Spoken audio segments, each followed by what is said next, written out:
এখানে আছে পেঁয়াজ, পেঁয়াজের খোসা, কারি পাতা, রসুন।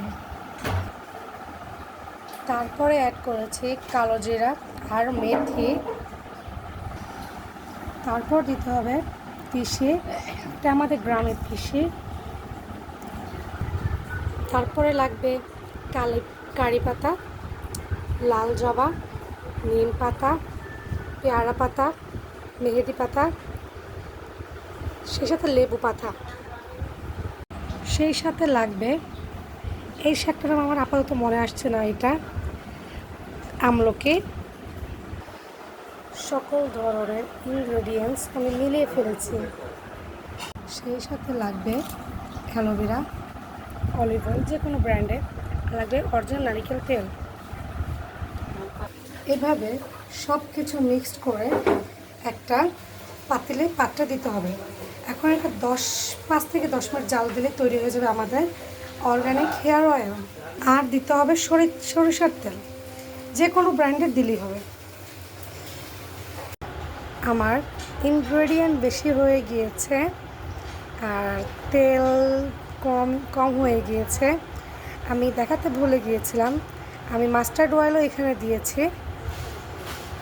সো আমার এখন আবার বাজার থেকে যেয়ে তেল নিয়ে আসতে হবে, কারণ আমার তেল শেষ। তারপরে আমি সামনে ভিডিও করে দেখাবো। আমার তেলটা চলে আসছে, আমি এখন বাকি প্রসেসে চলে যাচ্ছি। চুলাটা অন করে নিই। চুলাটা ফুল হাই হিটে রেখে আমি তেলটা বসিয়ে দিয়েছি কড়াইয়ে।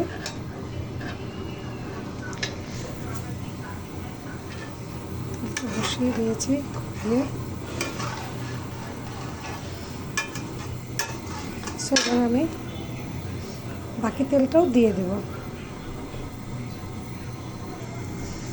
সো বাকি তেলটা দিয়ে দিয়েছি, দেখতেই পাচ্ছেন আমার তেলটা অলমোস্ট বলক চলে আসছে অ্যান্ড কালারটা জাস্ট মাশাআল্লাহ। সো আমি চলে আসছি 5 থেকে 10 মিনিট পর। এই যে আমার তেল 2 ঘন্টা জাল দেওয়ার পর এতটুকু বের হয়েছে, আর ছোট্ট এতটুকু।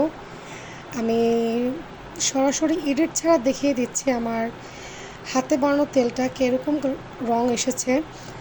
আমি বলেছিলাম যে 5 থেকে 10 মিনিট হয়তো জাল দিলে হয়ে যাবে, বাট আসলে এমনটা হয়নি। কারণ যেহেতু আমার ইনগ্রেডিয়েন্টসগুলো বেশি ছিল, দ্যাটস ওয়াই আমার সময় লেগেছে। অলমোস্ট 2 আওয়ার্স আমাকে জাল দিতে হয়েছে। তারপরে আমি এই এত সুন্দর একটা রং এসেছে তেলে, এবং অবশ্যই স্মেল অনেক সুন্দর। সো যেহেতু এটা সরাসরি হাতে বানানো তেল, এখানে কোনো প্রকার মেডিসিন ইউজ করা হয়নি। সো ইনশাল্লাহ এই তেলটা যে কেউ ইউজ করলে, যাদের হেয়ার প্রবলেম, ড্যান্ড্রাফ, যাদের চুল পড়ে যাচ্ছে, নতুন চুল গজাচ্ছে না, তাদের জন্য খুবই উপকারী আসবে। সো যেহেতু পেঁয়াজ আমাদের চুল গজাতে সাহায্য করে, আর রসুন আমাদের খুশকি দূর করতেও সাহায্য করে, এখানে যেহেতু হিউজ পরিমাণ ইনগ্রেডিয়েন্ট আছে, সো আমাদের চুল লম্বা করতেও সাহায্য করবে। আর যাদের মাথায় উকুন আছে, হোপফুলি তাদের উকুনও মারা যাবে। আমি তেলটা ইউজ করছি, আমার শেষ হয়ে গিয়েছিলো, এটা নিয়ে আমার দ্বিতীয়বার। সো আমার মনে হলো যে সবার সাথে শেয়ার করি, কারণ হোপফুলি যদি কারো হেল্প হয়। সো যদি আমার ভিডিওটি ভালো লেগে থাকে, তাহলে আপনারা অবশ্যই আমাকে লাইক, শেয়ার, কমেন্ট করতে ভুলবেন না। অ্যান্ড অবশ্যই কমেন্ট বক্সে আপনাদের আরও নতুন কোন বিষয় আপনারা জানতে চাচ্ছেন বা আমার সাথে আমাকে বলতে পারেন। আমি ইন ফিউচার অবশ্যই আমি নতুন কিছু নিয়ে কাজ করব ইনশাল্লাহ। আসসালামু আলাইকুম ওয়া রাহমাতুল্লাহ।